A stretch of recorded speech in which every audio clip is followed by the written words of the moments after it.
In this video, we'll cover dictionaries for CS 302 at UNR.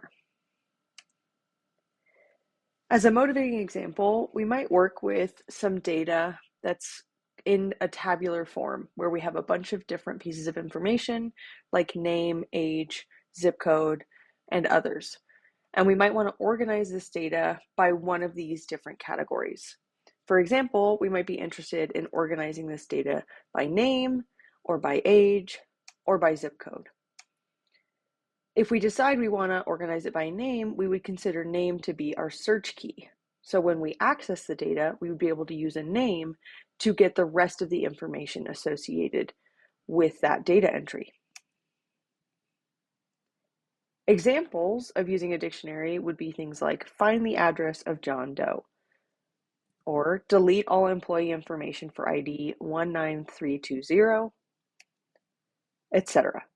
So these are common operations that we use frequently, and so dictionaries are extremely versatile and widely used. We're going to make some assumptions about dictionaries before we get started. The first one is that a dictionary is going to use a search key to identify its items. All items in the dictionary are going to have distinct search keys. So we're going to make sure that every search key is unique and there are not duplicate search keys. And we're going to use this as a precondition for our insertion operation. So when we insert an item into our dictionary, we're going to check to see if the search key is already in use.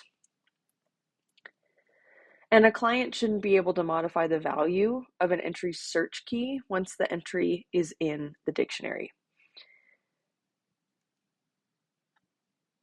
The dictionary data type is going to have a couple of different functions, and these are sort of the minimal set of functions. You might need all of them, you might not need all of them, but there's also additional functionality depending on your application that you can always add. The first one is going to be is empty, so we'd like to be able to check if our dictionary is empty. We'd like to get the number of items in our dictionary. We want to be able to add new items with a search key. We want to be able to remove items, and the only thing that we'll need to remove an item is the search key. We should be able to clear our dictionary, which would make it empty. We should be able to retrieve the item at a particular search key. And then we should check to see if a particular search key is in the dictionary. And then we're going to use a traverse function, which is another way of visiting all of the elements in the dictionary and performing some kind of function on those elements. And that's this visit function. So let's talk a little bit more about the traverse functionality because we haven't really talked about it like this in class. This is how the textbook describes working with heaps, working with trees, so on and so forth. But we kind of skipped over it and just assumed there was like a display function. But you might have a more general purpose traverse function that calls a visit function as its argument, and it traverses through the entire dictionary. And the function visit can do any number of things. So if, for example, our visit function is a display function, then our code might look something like this, where we would call traverse with the function display item, and so then it would traverse our dictionary calling display item on each item. And so it would basically just display the name, the age, and the zip. There are two main types of implementations for dictionaries. The first is going to be linear and the second is going to be nonlinear. Linear is just using sorted or unsorted lists, either array-based or linked-based, and nonlinear implementations are just binary search trees. Each of these implementations have different pros and cons depending on how frequently you're accessing elements, how frequently you're inserting elements, and how frequently you're removing them. In both cases, we're going to consider a dictionary entry or just an entry to be a new class or struct where we have the search key and then the data item. And so the search key in our example might be the name, and the data item might be all the pieces of information about that person. So like the age and the zip code and so on. In our linear implementation, we might take our data like this, and it would look something like this on the bottom, where Adam is the first search key. It's located at index 0, and all of Adam's information is in location 0. Same thing with Carol. Carol's the second item And so it's in the first index, and all of the rest of the information associated with Carol is in there as well. And the idea is that if you're using a linear implementation, assuming you're using an array-based list, you have to have some kind of maximum size where you're storing all of the data in an array. A nonlinear implementation would be like a binary search tree, where instead of the data being sorted, we would have something more like this, where we have Mary at the root, and then Carol would be to the left, Adam to the left of that, Kevin to the right of that, and so on. And so each node in the tree is now a dictionary element or a dictionary entry. With binary search tree implementations of dictionaries, they can be quite fast to access elements in the dictionary, but sometimes we need even faster implementations. So for example, if we have a 911 emergency system that detects a caller's phone number and then looks up the address, or if we have an air traffic control system where it's looking up flight information based on a flight number, we really need almost instantaneous responses from these types of systems. And so this creates this new type of dictionary system, which is based on hashing.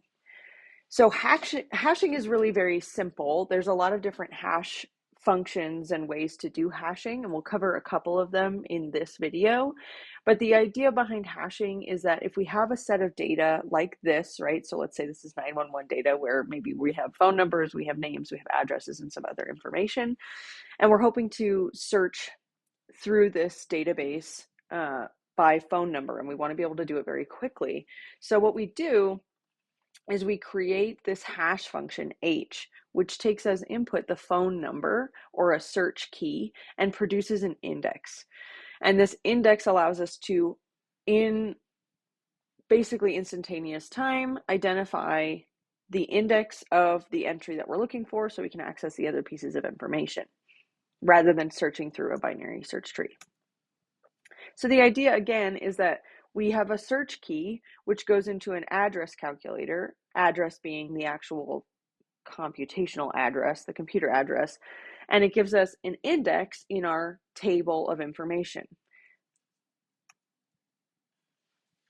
So when we go to add a new item to our dictionary using hashing, we have a new item, we get our search key from the item, and we just calculate I, our index for that item based on our hash function H, and then we just insert the new item into that location in our table.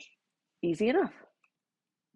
Now when we need to get an item, we get the index by running the search key through our hash function and then returning the table at that index. And removing an item is equally easy. You get the index by running the search key through our hash function, then you remove the item from the table depending on what kind of implementation you have, and then you return true, assuming it was successful. So now that we've introduced hash functions and the idea of dictionaries as just like a hash function, we kind of put a lot of emphasis on hash functions themselves, and they seem kind of like magic, right? So now we need to really dive into that. If it's so easy to do this, then these hash functions must be friggin' magical. So we need to go in and figure out what kind of hash functions we can actually use and how they actually work. So a hash function H must transform an arbitrary integer x into a usable index I. So H of x equals I. What that really looks like in code is that the index is being assigned the result of the hash function at search key. So ideally, you want the hash function to map each search key x into a unique integer I. This is called a perfect hash function. Perfect hash functions can only be constructed if you know all the possible search keys. This is the case in a 911 example because you can access all of the phone numbers ahead of time. In an air traffic control example, this is not possible because on a given day or a given week or a given month, you don't know all of the flight numbers. Usually, you will not know the values of all the search keys in advance, so you can't really create a perfect hash function. This means that in practice, a hash function can map two or more search keys, x and y, to the same index I. This is called a collision. Collisions are our major issue with hash functions. The only way to avoid collisions completely is for the hash table to be large enough that each possible search key value can have its own location. For Social Security numbers, that means that we would need to have a range from all zeros to all nines, which is absurd and would require a ton of storage and is not practical. So instead, we have collision resolution schemes, and they're necessary to make hashing feasible. Usually, we require that the hash function place items evenly throughout the hash table. There are many ways to convert an arbitrary integer into an integer within a certain range, such as 0 to 100. So there are many ways to construct a hash function. Here's a few example hash functions. The first one is selecting digits. So for example, if we have a 9-digit employee ID number, like 0013648825, we could select the fourth digit and the last digit and put them together, and that could be our hash output. So we would select 3 and 5, and so when we have our hash function applied to this employee ID number, we would get 35 as the result. You would store the item whose search key is 0013648825 in table 35. The problem with doing this is that you have to be very careful what digits you select depending on your problem. If you're to use Social Security numbers, the first several numbers are based on geographic location. And so if you were to use any of those numbers, you would end up with a lot of collisions for people who live in the same area or were born in the same area. Hash functions really should utilize the entire search key. So this isn't the best hash function, although technically it meets the definition. Another example is called folding. In folding, we add all the digits of the search key together to create our index. So H of 0013648825 is 0 plus 0 plus 1 plus 3 plus 6 plus 4 plus 8 plus 2 plus 5, which is 29.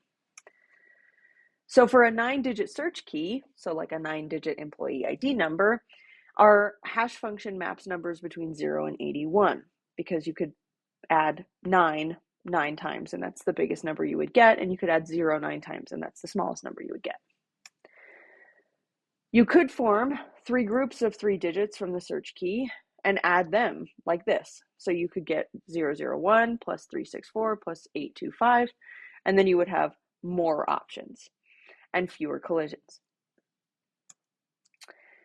You can also apply multiple hash functions in a row. You could do folding twice, or you could do folding first and then select digits after that. A much better option for a hash function is using modulo arithmetic. So this provides a simple and effective hash function where we might say, okay, our hash function h of x is equal to x modulo table size. So if table size is 101, then this hash function maps an integer x into the range 0 to 100. So for example, it would map our employee ID number from our previous examples to the number 12. Collisions, of course, occur, and you can distribute the dictionary items evenly over the table by choosing a prime number as your table size. Collisions are going to occur pretty much no matter what you do, so you need to be able to handle it in some way. And there's 2 different ways to handle this, which we'll go over.